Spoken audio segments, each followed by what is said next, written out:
Seja bem-vindo à Primeira Igreja Batista do Pará. Seu vídeo já vai começar. Mas antes, não esqueça de se inscrever, dar o like e ativar as notificações. Há um mês atrás, aproximadamente, nós vimos a cidade de Dubai debaixo de águas. Um local onde praticamente não chove, onde é preciso produzir chuva. Choveu muito mais do que o necessário e o previsto, e a cidade ficou embaixo d'água. Esta semana nós estamos vendo o Rio Grande do Sul também embaixo d'água. Mas no início da história da humanidade, o nosso Deus também trouxe o dilúvio sobre a terra, mas ao final prometeu que nunca mais iria destruir a criação com uma inundação total. Abra sua Bíblia, meus irmãos, em Gênesis capítulo 7, verso 1. Eu vou ler na tradução da Ara.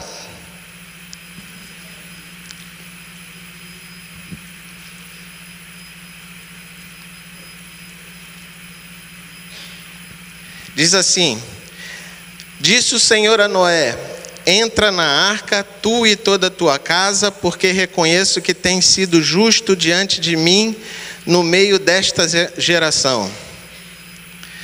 Meus irmãos, nós estamos no primeiro livro da Bíblia, e à medida que você lê o livro de Gênesis, você vai percebendo que a narrativa se desenvolve com histórias de famílias.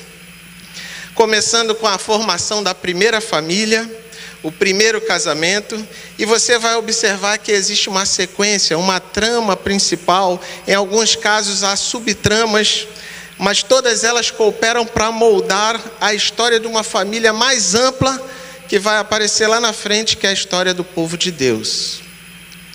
E a trama principal aqui diz a respeito da intervenção de Deus na história, da condição caída da humanidade, ao escolher, ao eleger um homem e sua família para fazer uma aliança e os salvar.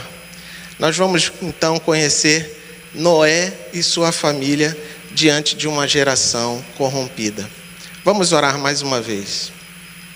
Nosso Deus, nosso Pai, fale aos nossos corações nessa manhã. Que o Senhor cresça e eu diminua. Em nome de Jesus, amém. A história já é conhecida dos irmãos, mas o texto por si só é impactante. Nós temos os seguintes personagens aqui. Nós temos Deus, Noé, e naquela cena, e indiretamente a família de Noé e a geração em que Noé e sua família estavam vivendo. O texto começa com Deus falando a Noé. A tradução da Nova Bíblia Viva começa da seguinte forma: finalmente chegou o dia em que o Senhor disse a Noé. Mas quem era Noé? E por que Deus estava falando com ele? Noé, cujo nome significava repouso, descanso, conforto, era um descendente de homens tementes a Deus. Seus antepassados eram homens piedosos. Noé era filho de Lemeque, neto de Matusalém ou Metusalém, conforme a tua tradução, e bisneto de Enoque.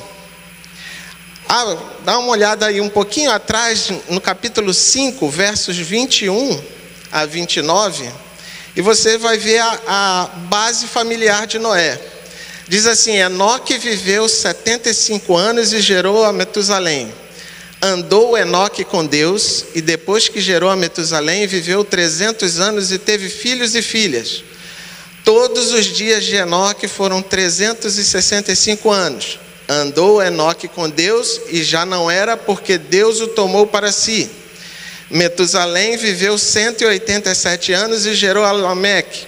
Depois que gerou a Lameque, viveu Metusalém 782 anos e teve filhos e filhas.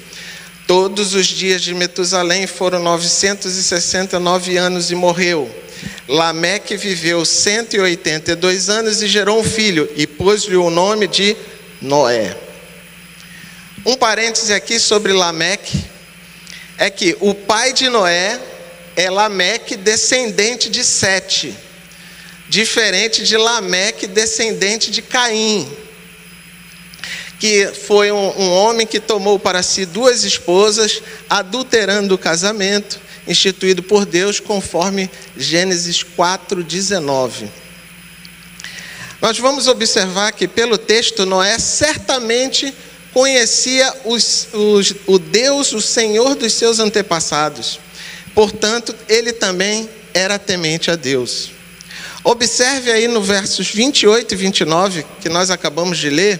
Dessa vez nós vamos ver o 29 por completo, que diz: Lameque viveu 182 anos e gerou um filho. Pôs-lhe o nome de Noé, dizendo: Este nos consolará dos nossos trabalhos e das fadigas de nossas mãos nessa terra que o Senhor amaldiçoou. Lameque tinha a esperança de que Noé seria fiel a Deus naquela geração pervertida. O trabalho e a fadiga eram consequências do pecado, juizados por Deus a Adão. De alguma forma, Noé iria fazer a diferença no seu tempo. Depois de Enoque, o termo andar com Deus somente vai se repetir com Noé. Olha aí, Gênesis 6:9. Diz o resumo de quem era Noé. Gênesis 6:9 diz assim: Eis a história de Noé. Noé era um homem justo e íntegro entre os seus contemporâneos. Noé andava com Deus. Vemos uma sequência crescente nesse versículo. Justo, Noé vivia segundo os padrões de Deus.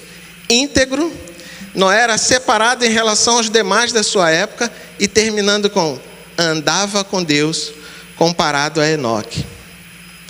Mais tarde, Noé, assim como Daniel e Jó, são dados como referência de homens justos perante Deus. Deixa o seu dedo aí, vai lá em Ezequiel 14. Ezequiel 14, a partir do verso 12.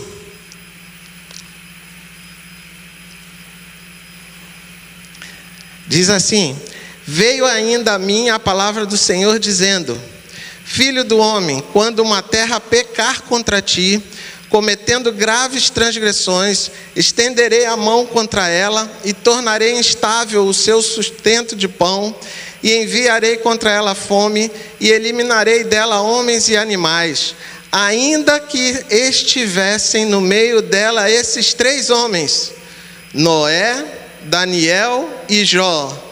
Eles, pela sua justiça, salvariam apenas a sua própria vida, diz o Senhor Deus. Esses 3 homens são lembrados novamente nos versos 16, 18 e 20. A geração nos tempos de Noé estava corrompida. Gênesis 6, capítulo 6, versos 11 e 12 diz assim: A terra estava corrompida à vista de Deus e cheia de violência. Viu Deus a terra e eis que estava corrompida, porque todo ser vivente havia corrompido o seu caminho na terra. Assim como a profecia de Ezequiel sobre Jerusalém nos tempos de Noé, também Deus exerceu juízo com razão por a situação de Jerusalém ser tão pecaminosa, que nem as famílias de Noé, Daniel e Jó seriam poupadas. Olha o final do verso 23 de Ezequiel 14. Diz assim: E sabereis que não foi sem motivo tudo quanto fiz nela, diz o Senhor Deus. Aqui em Gênesis, Deus vai exercer o juízo sobre todo ser vivente. E desde Enoque, a profecia vinha sendo entregue, conforme nós podemos encontrar em Judas, versos 14 e 15, que diz assim: Quanto a estes, foi que também profetizou Enoque, o 7º depois de Adão, dizendo: Eis que veio o Senhor entre as suas santas miríades, para exercer juízo contra todos e para fazer convictos todos os ímpios acerca de todas as obras ímpias que impiamente praticaram e acerca de todas as palavras insolentes que os ímpios pecadores proferiram contra ele. Passaram-se muitos anos até que chegasse a hora, porque o nosso Deus é longânimo. Imagina de Enoque até Noé, passaram-se muitos anos. 1 Pedro capítulo 3, verso 20, a parte A diz assim: os quais noutro tempo foram desobedientes quanto à longanimidade de Deus, aguardava nos dias de Noé, enquanto se preparava a arca.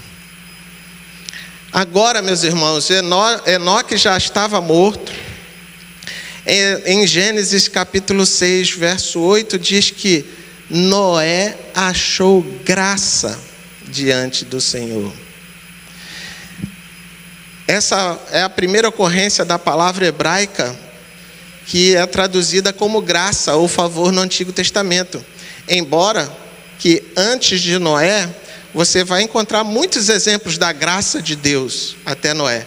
Mas a palavra traduzida por graça é a primeira citação em Gênesis 6, 8.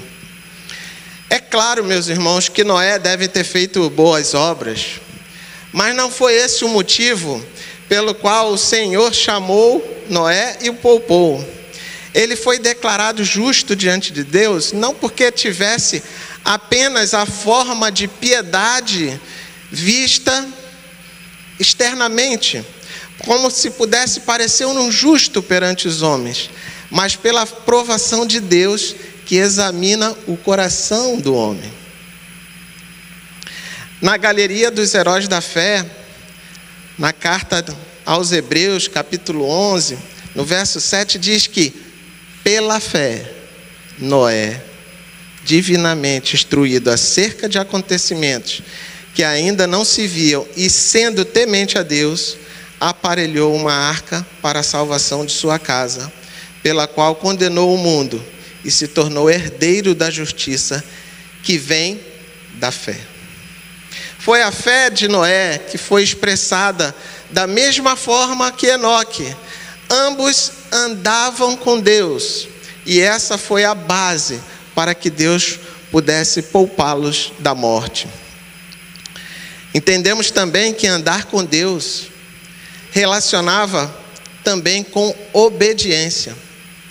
Os irmãos vão ver nos versos de Gênesis 6, 22 e o capítulo 7, verso 5, que Noé era um homem obediente a Deus. O verso 22 do capítulo 6 diz assim: assim fez Noé, consoante a tudo o que Deus lhe ordenara.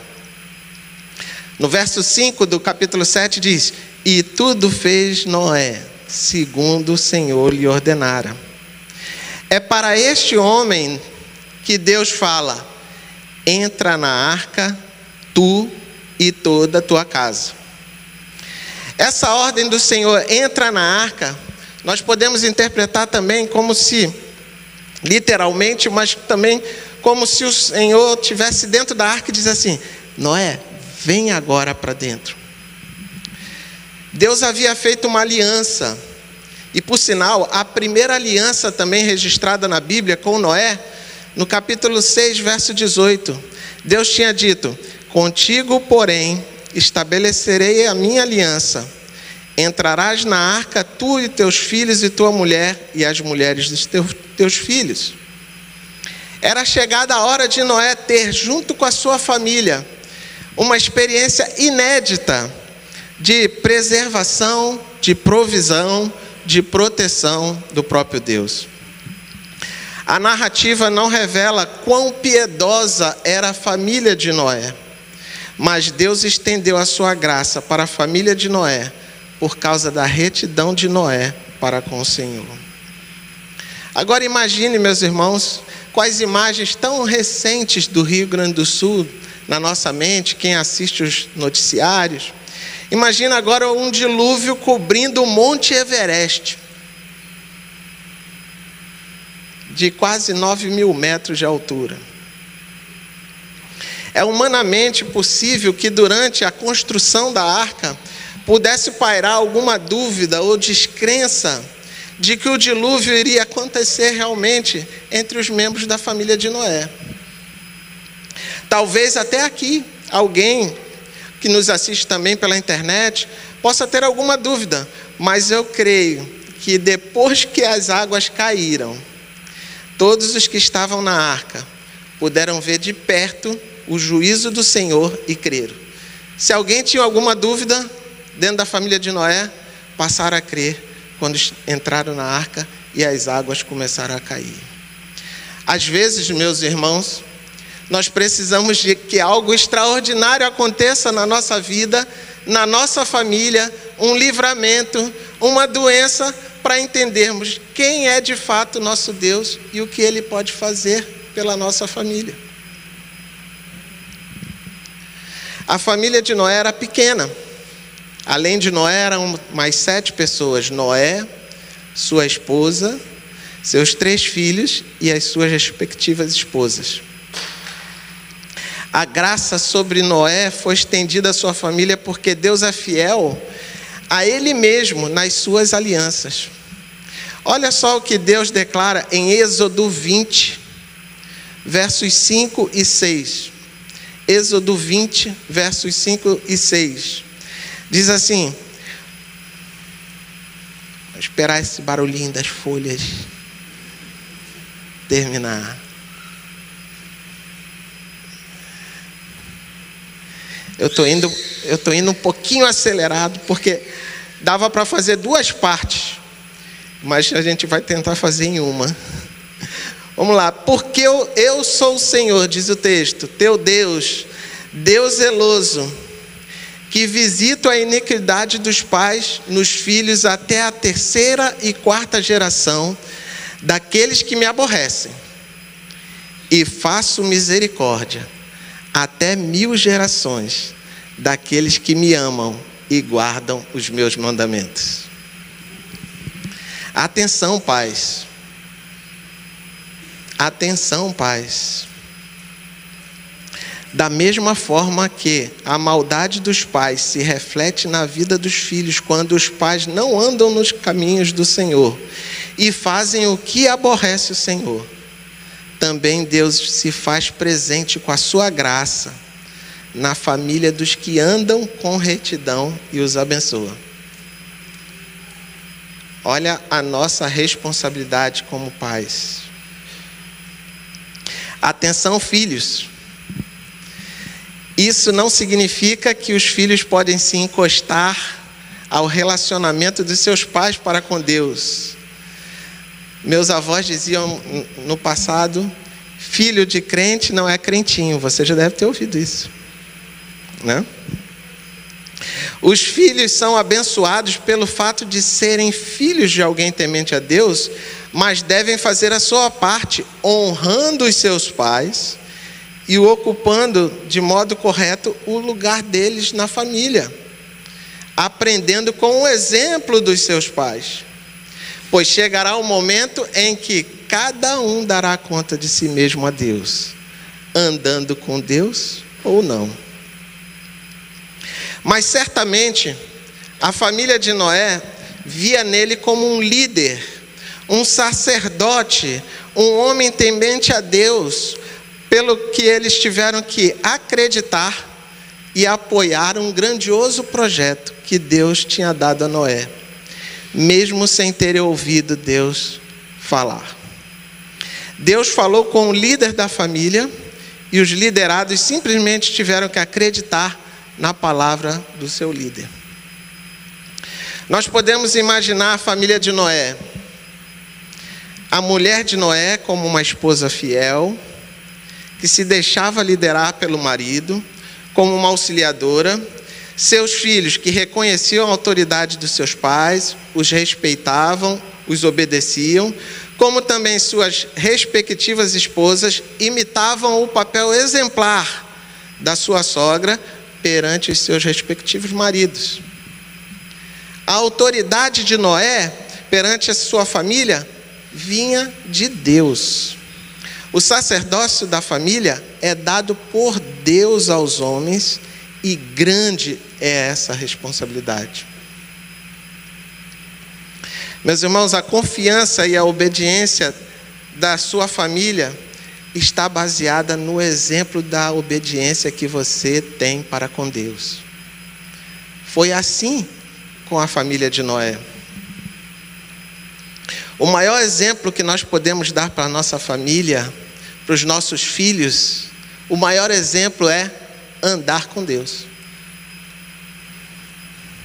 Diante de tamanha corrupção, somente uma família em que cada membro exercesse a sua missão como Deus criou a família, poderia assumir a função de repovoar, de recomeçar a humanidade. Olha o contraste social, moral e espiritual que nós podemos encontrar aqui. De um lado a família de Noé e de outro lado o restante da humanidade. E o pior, a nossa geração hoje caminha a passos largos na direção do abismo. Gênesis capítulo 6, verso 5, diz assim: era continuamente mal todo o desígnio do coração do homem. Esse versículo se encaixa perfeitamente nos dias de hoje. A família de Noé estava na contramão do mundo. Então nós podemos refletir um pouco sobre a nossa família. Hoje estamos na contramão do mundo? A nossa família está na contramão do mundo? Ou a nossa família está se adaptando aos novos tempos? Ou a nossa família está querendo encontrar formas de sobreviver nesta geração? Ou a nossa família está clamando: Maranata, a hora vem, Senhor Jesus. Nós acabamos de ver uma família aqui cantando: Jesus virá. Não é? Nós precisamos estar com isso no nosso coração. A nossa família tem que estar com isso no coração. Nenhum de nós, meus irmãos, é capaz de mensurar o impacto que a nossa comunhão com Deus, a nossa dedicação no reino de Deus pode causar ao nosso redor, na nossa sociedade a qual pertencemos. Quando enxergamos com clareza as promessas de Deus a respeito do seu plano eterno de redenção, os nossos menores gestos de obediência podem gerar frutos que impactarão outras gerações. Se você ainda não caminha com Cristo, se tem alguém aqui que não caminha com Cristo, que não anda com Deus, experimente. Experimente. Coloque o Senhor à prova e veja as bênçãos do Senhor. Noé e sua família, talvez alguns não tenham se atentado para isso, porque quando a gente vê um filme de Noé, né, do dilúvio, né, a gente vê muito assim, 40 dias. 40 dias caiu as águas, né, por 40 dias. Mas olha, Noé e sua família ficaram pouco mais de 1 ano dentro da arca. Pouco mais de 1 ano dentro da arca. Noé entrou na arca com a sua família, com os animais, e o próprio Deus trancou a porta da arca. Porém, a vida na arca, vamos pensar de modos práticos, sobre condições adversas, incertas, certamente testou a fé e a resiliência de Noé e da sua família. Do lado de fora, o julgamento divino estava acontecendo, estava sendo derramado sobre o mundo. Do lado de dentro, a família de Noé, na prática, estava sendo desafiada a viver no meio das diversidades de um ambiente confinado, flutuando nas águas agitadas, porém com o cuidado do Senhor. É possível que os dias tenham se tornado praticamente indistintos, Vamos imaginar aquela situação misturando-se em uma continuidade de cuidados com animais, manutenção da arca e, ao mesmo tempo, orações, louvores ao Senhor, dedicação ao Senhor, invocação do nome do Senhor.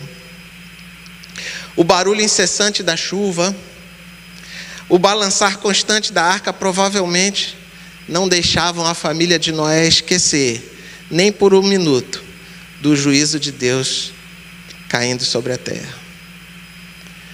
Então, esse período de prova deve ter aprimorado a percepção de Noé e sua família, quando a necessidade contínua de confiança na providência de Deus e nas promessas de Deus. É possível que a sua família esteja agora na arca, balançando nas águas. A coisa está acontecendo lá fora, mas você está ali dentro da arca. Mas você vai tendo a percepção do cuidado de Deus, da provisão de Deus sobre a sua família. Uma experiência semelhante, claro que nas suas devidas proporções, nós tivemos no período da pandemia.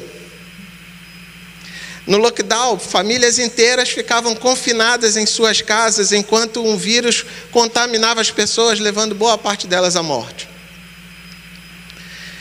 Porém, infelizmente, para muitas famílias, esse período, que deveria ser de agradecer a Deus pelo cuidado, pela provisão, por estar ali protegidos, essas famílias viveram 24 horas por dia, 7 dias por semana, e algumas delas deixaram aflorar tudo aquilo que leva à própria destruição da família. O pecado dentro de casa, demonstrado por disputa pelo poder, desobediência, inveja, orgulho, levando ao divórcio. Milhares de famílias que, salvas da doença, não se aproveitaram daquele momento que poderia ser o melhor momento da sua vida, como comunhão e união das suas famílias. Na oração sacerdotal de Jesus, ele intercede pelos discípulos.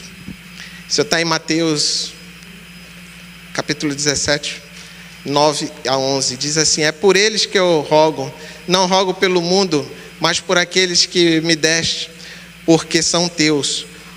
Ora, todas as minhas coisas são tuas, e as tuas coisas são minhas, e neles eu sou glorificado. Já não estou no mundo, mas eles continuam no mundo, ao passo que eu vou para junto de ti. Pai Santo, guarda-os em teu nome que me deste, para que eles sejam um, assim como nós. Os discípulos estavam no mundo, mas estavam protegidos por Deus, e deveriam experimentar a união como a Trindade é. A família de Noé deixou a arca quando Deus mandou sair. E Noé fez um altar ao Senhor em ato de culto, e Deus abençoa Noé e seus filhos, dando as mesmas ordens que tinha dado antes para Adão e Eva. Sede fecundos, multiplicai-vos e enchei a terra. Deus faz uma nova aliança agora, não mais com Noé somente, mas com Noé e seus filhos e sua descendência, e todos nós somos descendentes de Noé. Veja Gênesis 9, a partir do verso 11. A aliança que Deus faz. Estabeleço a minha aliança convosco. Não será mais destruída toda a carne por águas de dilúvio, nem mais haverá dilúvio para destruir a terra. Disse Deus: este é o sinal da minha aliança, que faço entre mim e vós, e entre todos os seres viventes que estão convosco, para perpétuas gerações. Porei nas nuvens o meu arco, e será por sinal da aliança entre mim e a terra. Sucederá que, quando eu trouxer nuvens sobre a terra, e nelas aparecer o arco, então me lembrarei da minha aliança firmada entre mim e vós, e todos os seres viventes de toda a carne, e as águas não mais se tornarão em dilúvio para destruir toda a carne. O arco estará nas nuvens. Prestem atenção aí. Vê-lo-ei e me lembrarei da aliança eterna entre Deus e todos os seres viventes de toda a carne que há sobre a terra. Disse Deus a Noé: este é o sinal da aliança estabelecida entre mim e toda a carne sobre a terra. Os filhos de Noé, que saíram da arca, foram Sem, Cão e Jafé. Cã é o pai de Canaã. São eles os 3 filhos de Noé, e deles se povoou toda a terra. O que nós podemos aprender nesta manhã com Noé e sua família? A primeira delas é que é possível ter uma vida santa em um mundo corrompido. Hoje nós vivemos em tempos que se espelham os dias de Noé em termos de corrupção, de afastamento dos caminhos do Senhor. A Bíblia é a palavra de Deus e ela é suficiente no passado e no presente. Tudo que aconteceu lá pode ser aplicado aqui. Esta geração está totalmente corrompida e blasfema contra Deus. E blasfema contra a aliança que Deus fez. A ponto de que este sinal que Deus deixou para nós, que já foi relacionada à riqueza, hoje é reconhecida como um símbolo universal da suposta liberdade, mas que de fato é o símbolo da degradação humana. As famílias cristãs enfrentam o desafio de se manter fiéis ao chamado divino num mundo em que cada vez mais se rejeita os valores bíblicos. A história da família de Noé nos ensina a importância de viver pela fé, ancorando as nossas vidas nas promessas de Deus e na obediência à sua palavra. Mesmo quando isso contraria as normas sociais do mundo atual. A justiça pela fé de Noé e a sua obediência ao Senhor trouxe graça à sua família. Isso nos aponta para Cristo, que obediente ao Pai, sem pecado, num mundo cheio de pecado, cumpriu a sua missão para que a graça de Deus chegasse até nós. A arca aponta para a salvação que viria pelo sacrifício na cruz do Messias. A arca da salvação será onde todo aquele que entra não será condenado, não está condenado, mas no porvir, quando tudo acabar, verá novos céus e nova terra, estará livre para sempre do pecado. Deus prometeu nunca mais destruir o mundo com o dilúvio. Porém, Deus, nós vamos ver nos relatos bíblicos que Deus exerceu outros juízos menores, mas o juízo final está por vir. Em Lucas capítulo 17, versos 26 a 33, Lucas 17, 26 a 33, Jesus alerta.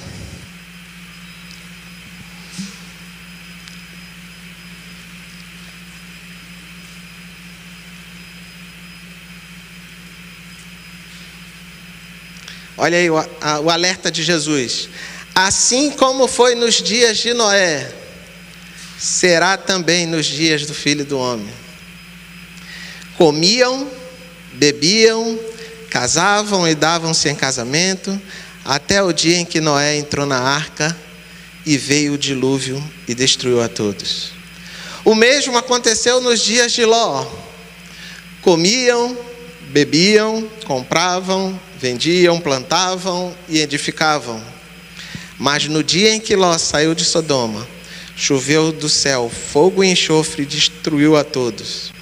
Assim será no dia em que o Filho do Homem se manifestar. Naquele dia, quem estiver no eirado e tiver os seus bens em casa, não desça para tirá-los. E de algum modo, quem estiver no campo, não volte para trás. Lembrai-vos da mulher de Ló.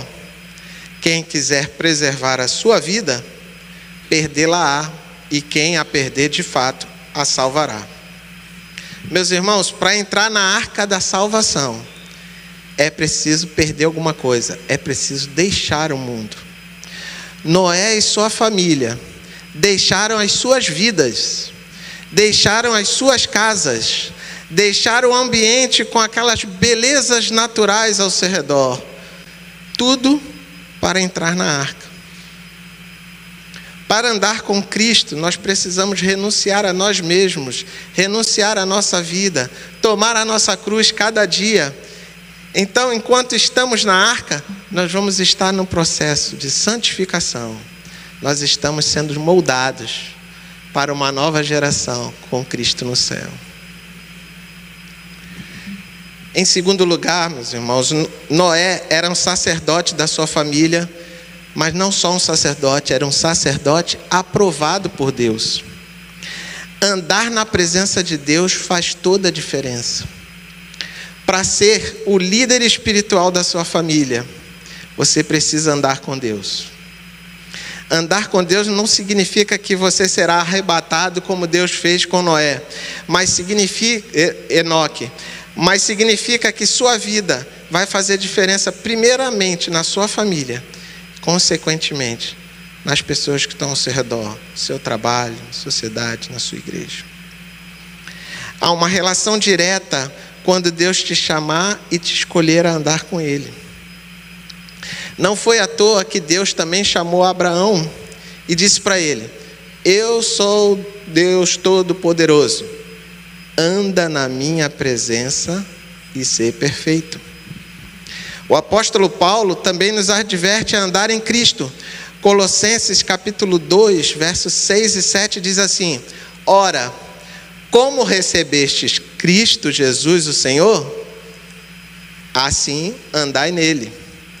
Nele radicados, nele edificados, eu estou acrescentando o nele edificados e nele confirmados na fé, tal como fostes instruídos, crescendo em ação de graça.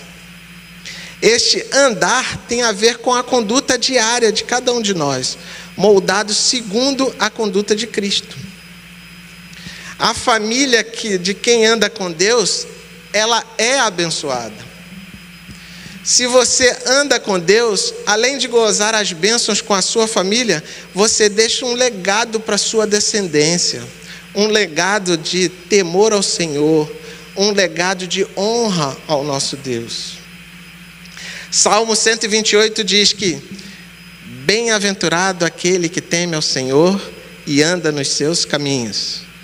Olha só as bênçãos. Do trabalho de suas mãos comerás, feliz serás e tudo te irá bem. Tua esposa, no interior de tua casa, será como a videira frutífera, teus filhos como rebentos da oliveira, à roda da tua mesa. Eis como será abençoado o homem que teme ao Senhor.